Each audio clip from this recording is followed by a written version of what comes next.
पाकिस्तानी है ना बांग्लादेशी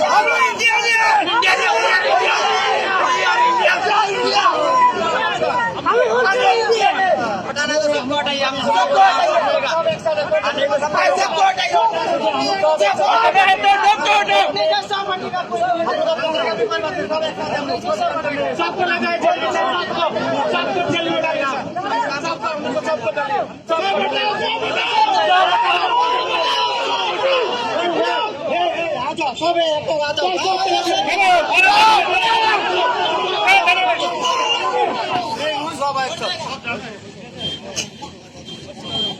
चले करेगा भी जेल जाओ